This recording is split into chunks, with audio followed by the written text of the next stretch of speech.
पाचन संस्थान, पाचन संस्थान जो हमारे शरीर में इसमें भोजन पचता है उसको पाचन संस्थान कहते हैं। इसका चित्र मैंने बनाया है। सबसे ऊपर जो ये वाला भाग है इसको क्या कहते हैं? ग्रास नली। ग्रास नली से जो वही भोजन उतरता है इसके बाद कहाँ जाता है? अमाशय में। अमाशय एक बड़ी सी थैली होती है जिसमें पूरा का पूरा भोजन जो कुछ भी हम खाते पीते हैं वह भोजन हमारे अमाशय में जाकर के इकट्ठा होता है। और वहाँ एक्सीएल नाम का एक अम्ल होता है जो हमारे भोजन को पचाने में और प्लस जितने हानिकारक जीवाणु अगर हमारे भोजन में आ जाते हैं तो उसको मारने का भी काम वो करता है। यहाँ तमाम तरह के एंजाइम से क्रिया होती है। एंजाइम से क्रिया के बाद ये भोजन जो है पचने को बनता है। फिर धीरे धीरे यह हमारे लीवर के छोटी आंत से होते हुए बड़ी आंत से होते तक बात तक पहुंचता है। इस दौरान तमाम इसमें जो पोषक तत्व हैं, अब भोजन के कौन कौन सा पोषक तत्व लेते हैं? कार्बोहाइड्रेट, विटामिन, प्रोटीन, वसा, खनिज लवण, ये सारी चीजें हमारे भोजन से प्राप्त होता है। और हमारी छोटी छोटी जो नसें होती हैं अमाशय के और छोटी आंत के अंदर, वो क्या करती है कि पोषक तत्वों का एब्जॉर्ब करती है, अवशोषित करती है।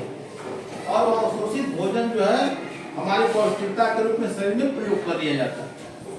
और पचने के बाद जो अपवर्ज्य पदार्थ होता है वह धीरे धीरे मल के रूप में कहाँ इकट्ठा हो जाता है? मलाशय में इकट्ठा हो जाता है। इस तरह से भोजन की प्रक्रिया हमारी होती है। और इसमें तमाम सिस्टम है जो आगे तुम लोगों को बताया जाएगा, जिससे वहां पर चित्र तुमको बना हुआ देख रहे हो ना। अपन यहाँ भी चित्र बना हुआ, उसको मैडम दे दीजिएगा, देख रहे हो ना। यह वो गुहा है, नासा गुहा है, ग्रास नली है, अमाशय है। ये कोई यकृत यहाँ पर देखो इस तरह की संरचना यकृत का है। वो पित्ताशय, देखो पित्त। पित्त जानते हो क्या करता है? यह पित्त जो है हमारे भोजन को पचाने का काम करता है। यह पित्त बहुत महत्वपूर्ण रस होता है। जिसके शरीर में पित्त नहीं बनता उसके भोजन का पाचन संस्थान जो है यह पाचन सही ढंग से नहीं होता। यहाँ देखो पित्ताशय है, फिर देखो ये छोटी आंत है, कौन वाली? अंदर वाली। और ये जो बड़ी आंत, फिर मलाशय है, ये जो अपेंडिक्स है ना। ये हमारे पाचन संस्थान का चित्र, उसी को मैंने शार्ट में यहाँ बना दिया है समझने के लिए। ये सब लोगों को फिगर बनाना है। घर पर एक चार्ट पेपर बनाओ, जो चार्ट पेपर पर चित्र को बनाकर के जाकर यहाँ पर लगा दो, जैसे ये लगा दो, ठीक है ना। अच्छा, हम भोजन के रूप में कौन कौन से पोषक तत्व लेते हैं?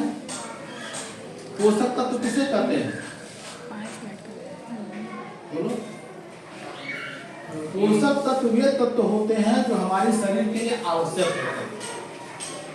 इसमें तमाम तरह के खनिज पदार्थ हैं, विटामिन हैं, मिनरल्स हैं, प्रोटीन है। प्रोटीन का क्या काम हमारे शरीर में?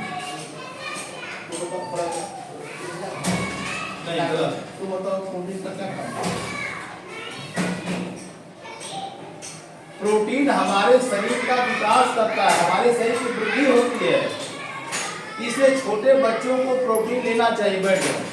छोटे बालक जिनकी उम्र बढ़ रही है उनको प्रोटीन जो है अधिक मात्रा में लेना चाहिए। और प्रोटीन मिलता कहाँ से है? दाल से, अंडे की जो पीला भाग है उससे, है ना। और तमाम तरह की चीजों से जो है, फलों से, जो पीले फल हैं उसमें प्रोटीन अधिक मात्रा में मिलता है। इसके बाद विटामिन है। विटामिन हमारे शरीर में रोग प्रतिरोधक क्षमता को बढ़ाते हैं। उसकी कमियों से तमाम तरह के रोग हमारे शरीर में हो जाते हैं। जैसे विटामिन ए है, विटामिन बी है, विटामिन सी है, विटामिन डी है। सबका अलग अलग हमारे शरीर में काम है। जैसे विटामिन ए आंख से संबंधित है। विटामिन ए की अगर कमी होगी तो हमारे आंख में इन्फेक्शन होगा, आंख कमजोर होगी, आंखों से दिखाई नहीं देगा। और विटामिन डी की कमी होगी तो हमारी हड्डियां कमजोर होंगी। यह हड्डी के लिए बहुत महत्वपूर्ण विटामिन है। और विटामिन बी जो है ब्लड को बढ़ाने वाली विटामिन है, जिससे रक्ताल्पता, रक्ताल्पता जानते हो, एनीमिया जिसको कहते हैं, यह विटामिन बी और विटामिन बी12 की कमी के कारण होता है। ये ज्यादातर महिलाओं में होता है।